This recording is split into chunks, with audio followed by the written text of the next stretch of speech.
Hello, good morning everyone. I hope you enjoy your day. Today, I will share with you another healthy foods. And this is prutas na,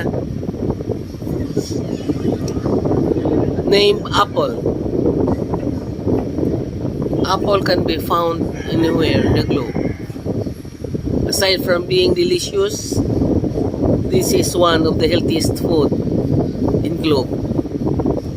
With more varieties, now available than ever before, apples are a delicious source of health benefits. The old adage, an apple a day keeps a doctor away, could will hold true, very true.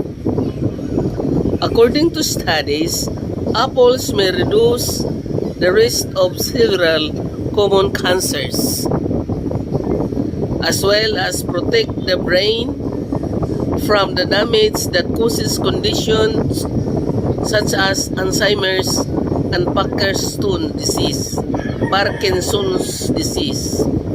Antioxidant compound in the skin of apples, in particular quercetin, spicacin, and procyanidin, are thought to be responsible for this protective action. Apples also contain a soluble fiber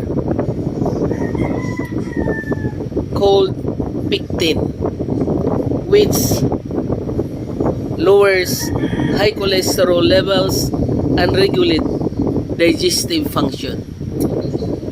That's the wonder of apple.